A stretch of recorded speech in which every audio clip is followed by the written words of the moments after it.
Hello, beautiful people. Welcome back. Thank you for coming back. If you are new here, what up? Okay, so today we're going to be talking about Omiros, the new legendary dark warrior that came out this wave of the eclipse season. What are my pros? What are my cons? And what do I overall think about him? Now, I do have a 1.5 hour stream on my channel that I did yesterday if you would like to see some footage of him flying on live bases. So the first thing we're going to do is run over the spell kit really quickly. He has Collapsing Star, which is a white 2-rage shield. It shields the dragon for 100% HP that the dragon has, and then when it explodes, it deals 30% of the HP as damage. What this means is the shield is basically like an extra, I guess, dragon. It's kind of like Sepula's summon, where it takes damage to a certain extent, and then once that threshold is met, it explodes. The next spell we have is Frozen Comet. It is a white 1-rage spell. It freezes towers for 4 seconds and does 11% HP as damage, and it has a 6-second cooldown. The next spell we have is Dark Matter Engine. It is a blue 1-rage spell. What this does is you gain 75% increased breath damage and 100% rage regeneration, but in exchange, you have to give up 25% of your HP over time. But when you destroy towers, it does give you 12% HP back, and it has a 4-second cooldown. And then lastly, we have Adaptive Flak Resist. It is a passive spell. You tap it and it flips between 4 or 5 different flak resists, and you gain 1/4 of a bar of rage each turn. It does have a very slight cooldown on the time that you can spin it again, but overall it's a pretty decent resist. Alright, so the pros. He does have a huge amount of HP because he is a warrior, and this means that he can take a decent amount of damage because you get 150% of his HP as his shield, and then 30% HP as damage is pretty substantial, especially again for a warrior who already has a lot of HP. So HP runes, an HP rider like Venus will definitely bump up that damage that the shield does, and it does a ton of damage. It also has a very large blast radius, so you are able to get quite a lot of towers with it. The next pro he has is he does have a way to gain health back and rage back. He actually has 2 ways to gain rage back, through the resist and through the Dark Matter Engine spell. He also has an increase in breath damage spell. It is only 75%, which is kind of minuscule compared to other warrior breath damage increases. I don't feel like 75% is that groundbreaking, but he is able to resist multiple flak towers, and he has a way to freeze problem towers and stop them from coming at him.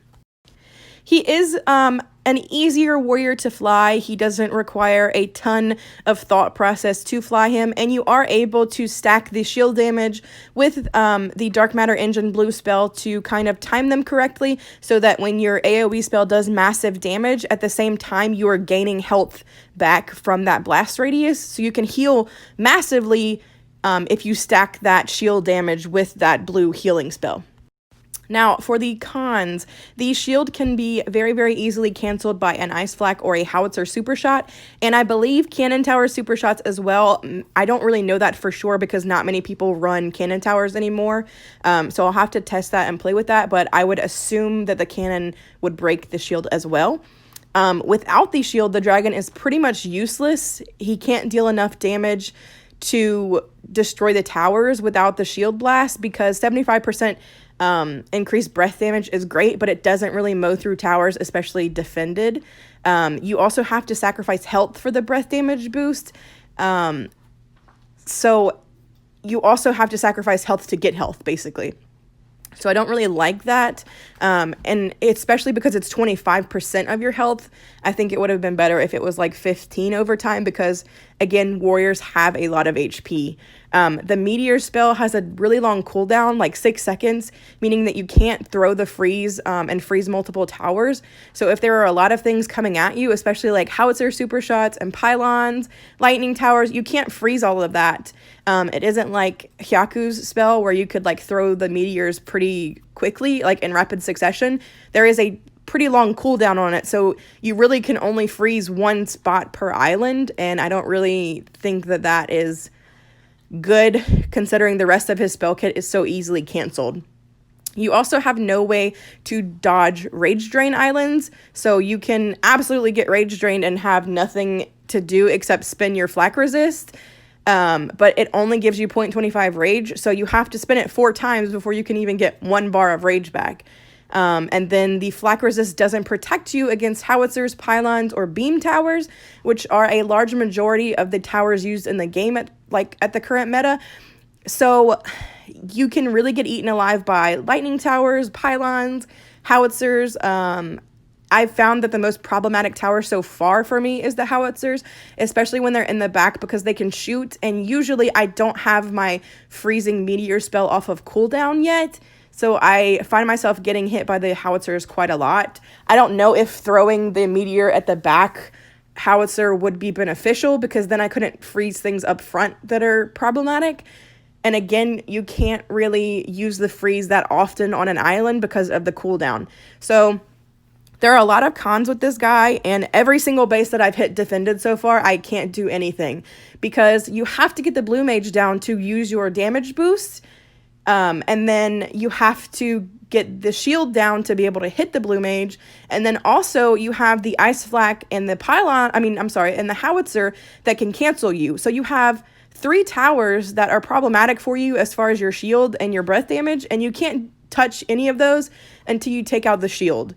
So all in all, I think that this guy will be decent for undefended PvP runs and mid to lower level players that aren't facing max bases, that aren't facing I don't really want to be rude, but well put together bases. Usually people are still figuring out the game at that point unless they have really good guidance.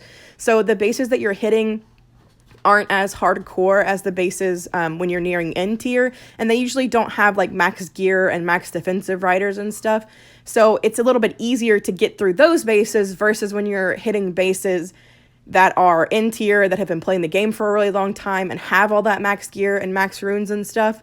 So he'll be okay for mid to lower level players. Warriors do really well down there, but as far as end game and higher tiers, he can't do anything. So I definitely would not recommend him for that. He's just not viable in a competitive setting. He struggles on high-end bases undefended, and he can't really do anything at all when defended. His main source of damage is the shield, which is easily canceled, so once that is down, he can't do anything. There are too many things working against him for him to be viable, and I only get him for undefended runs or if you're a lower level player or not competitive, which I stick by and I stand by. I don't think that he's a very, very good dragon. I think that Telariak and Zelnoth are better options. So all in all, I would probably pass on this guy, even if you're a mid to lower level player, because you're going to want to take the dragon higher with you and it's going to struggle. So I would probably pass this guy up unless you absolutely 100% need the timers that come with his branch. Or if you want to get the glyph, because it is an HP glyph that he has, to put on say Quasar or Lockjaw or something. That's only that's really the only reason that I would get him. So this is my review. I hope that you guys found it helpful, and I hope that you enjoyed the video. I will see you in the next one. If you have any recommendations for things that you want to see, please comment below and let me know. And I hope you have a good day or night wherever you are in the world. And I will see you in the next one. Okay, bye!